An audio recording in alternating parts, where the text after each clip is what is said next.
6월 28일입니다. 잠언 30장 18절에서 33절까지 말씀인데요. 이 잠언 30장은 아굴이라고 하는 사람이 썼다라고 기록되어 있죠. 이 아굴은 누구인지 성경에 나와 있지 않지만 솔로몬 왕의 측근 중에 한 지혜자다, 그렇게 이것을 하는 학자들이 있습니다. 앞에 17절까지에서는 인간의 지식으로는 하나님을 알 수가 없다, 하나님의 말씀을 통하여 하나님을 알 수 있다, 이렇게 말했고요. 또 자기의 두 가지 기도 제목을 또 이렇게 얘기했어요. 거짓말을 않게 해주시고 일용할 양식을, 필요한 양식을 주시옵소서라고 기도를 했죠. 오늘 이제 18절에서 보게 되면 기이한 일이 넷, 내가 정말 이해할 수 없는 일이 넷이 있다, 셋, 넷, 이렇게 숫자를 나열한 것은 보다 기억을 더 확실하게 하기 위한 하나의 기법입니다. 자기가 도저히 이해할 수 없고 깨닫을 수도 없는 오묘하고도 경탄할 만한 일이 이 세상에 있다, 이거예요. 그 첫 번째로 독수리가 하늘을 날아간 자취. 독수리가 어디서부터 어디로 가는지 그 자취를 알 수가 없다. 뱀이 바위 위로 지나간 자취. 뱀이 그 땅 위로 갔으면 그래도 그 흔적이 혹시라도 있을지 모르지만 바위 위로 갔으니까 흔적을 전혀 남기지 않습니다. 자, 세 번째, 바다 위로 배가 지나간 자취. 참 길 없는 바다를 항해하는 배. 이런 것들이 다 경탄할 만하다, 참 신비하다, 그런 이제 뜻으로 이것을 말하는 거예요. 그런데 이제 마지막으로 기이한 일이 뭐냐, 남자가 여자와 함께 하였던 자취이다. 참 이것은 앞에서 봤던 세 가지 기이하고도 오묘한 일보다 더 가장 기이하고도 오묘한 일이다. 왜냐하면 한 여자가 남자를 만나서 이제 결혼을 해서 아기를 낳고 가정을 꾸려 나가는 그 과정이 참 신비하다, 이겁니다. 참 저도 지나간 과정을 보게 되면 참 어떻게 왔는지 신비하게 그러지 없습니다. 하나님의 또 은혜 아니면 이렇게 올 수가 없었죠. 이러한 네 가지 일들은 흔적을 남기지 않고서 각각의 목적을 향해서 순조롭게 진행된다 하는 것을 말하고 있습니다. 이제 앞에 19절에서는 합법적인 결혼을 통한 남녀 관계를 얘기했습니다만, 여기서 20절에서는 이제 성적 관계를 직업으로 삼는 여인에 관한 이야기를 하죠. 간음한 여자의 자취도 그러하니 먹고도 안 먹었다고 입을 씻듯이 나는 아무런 악행도 한 일이 없다 한다. 이 간음한 여자의 자취도 그러하다는 것은 앞에서 본 네 가지 경우를 본 것과 마찬가지로 흔적이 안 남는다는 거예요. 그러다 보니까 나는 아무런 악행도 한 일이 없다, 양심의 가책을 전혀 느끼지 않고 뻔뻔스럽게 그렇게 이야기하는 것도 역시 놀라운 일이다, 이겁니다. 자, 이러한 여자의 그 음녀의 행동은 하나님의 7계명을 어긴 거죠. 그런 것은 결국은 사회의 혼란을 야기시키는 것입니다.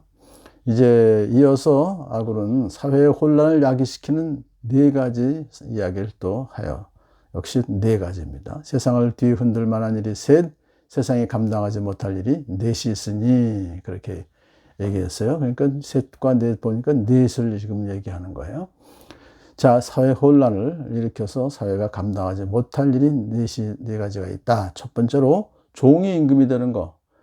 자격 없는 자가 반란을 일으켜서 통치자가 되는 것, 이것은 매우 위험한 일이죠. 두 번째로 어리석은 자가 배불리 먹는 것. 이 어리석은 자라고 하는 것은 하나님을 경외하지 않는 자, 하나님의 법을 무시하며 하나님을 모욕하며 하나님의 백성을 해하는 자들이 번영하는 일은, 번영하고 있다고 하는 것은 있을 수 없는 일이다. 그것은 공동체에 크나큰 혼란을 야기시켜주는 것이다 하는 것이죠. 세 번째로 꺼림을 받는 여자가 시집가는 거, 이게 부도덕한 것이죠. 부도덕한 여자를 말하는 거예요. 그런 자가 결혼해서 가정을 이루는 것은 예기치 못한 불행한 상황이 전개될 수가 있다는 것입니다. 마지막으로 네 번째가 여종이 안주인의 자리를 이어받는 것. 대개 보게 되면 이런 경우는 시중 들던 하녀가, 그 안주인의 시중 들던 하녀가 안주인의 자리를 빼앗는 거예요. 대개는 바깥 주인하고 눈이 맞아서 아이를 낳을 수도 있죠. 그런 경우를 말하는 것이죠. 그래서 가정을 송두리째 자기 것으로 만들어가는 가정의 혼란과 비극을 불러일으킨다는 것입니다. 이 네 가지 모두가 인간의 탐욕에서 생긴 것으로서 정치, 경제, 사회 모든 분야에서 문제를 일으킵니다 하는 것이죠. 그 다음에 이제 땅에서 아주 작으면서도 가장 지혜로운 것이 넷이 있으니 그랬어요. 예, 아주 작지만은 이제 지혜롭다, 가장 지혜롭다 하는 네 가지가 오소리, 예, 개미, 메뚜기, 도마뱀. 이제 개미라고 하는 것은 먹을 것을 여름에 미리 부지런히 준비하죠. 또 오소리는 약하지만 바위 절벽 틈에 자기 집을 지어서 자기를 보호해요. 메뚜기는 거기에 왕이 없습니다. 그럼에도 불구하고 집단적으로 떼를 지어서 잘 나가고 갑니다. 도마뱀은 붙잡혀도 꼬리를 잘라서 또 도망가는. 사실은 다 모두가 약하고 작은 그러한 존재들이지만 나름대로 모든 그 자기의 독특한 생존 기술을 갖고 있어요. 나름대로.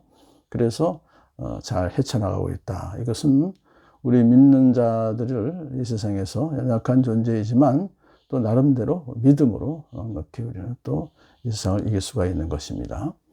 자, 약함을 성실함으로 극복하는 그런 지혜를 가진 것들이죠. 자, 그 다음에 이제 늠름하게 걸어다니는 것이 셋, 위풍당당하게 걸어다니는 것이 넷이 있으니라고 했어요. 역시 또 네 가지겠죠. 사자, 사냥개, 수렴소, 그 다음에 마지막으로 임금이에요. 그러니까 세 동물을 얘기하는 후에 이제 사람을 말했어요. 사자는 뭐 가장 모든 짐승의 왕이니까 물러나지 않죠. 그다음에 사냥개는 아주 자랑스럽게 걷고 수렴소도 마찬가지입니다. 이렇게 늠름하게 위풍당당하게 살아가는 그런 것이 있는가 하면 왕도 임금도 마찬가지예요. 아무도 맞설 수 없는 그런 존재죠. 결국 세 가지 앞의 짐승들은 임금의 그러한 위풍당당함을 이제 강조하기 위해서 나열해 놓은 것입니다.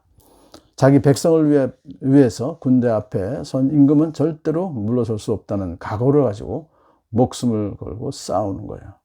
임금의 그러한 기계는 그 누구도 따라잡을 수가 없다. 이것이 무엇을 우리에게 상징하느냐 하면은 우리 지혜로운 성도들도 하나님의 인도하심과 도우심을 확신하면서 그 어떤 위협에도 굴하지 않고 사자처럼 왕처럼 사냥개처럼 숫염소처럼 담대하게 세상을 향해 나갈 수가 있는 것입니다. 예수 그리스도의 우리의 왕이신 예수님을, 우리 대장 되신 예수님을 온전히 의지하면서 세상을 당당하게 나아가 이기는 저와 여러분들 축복합니다.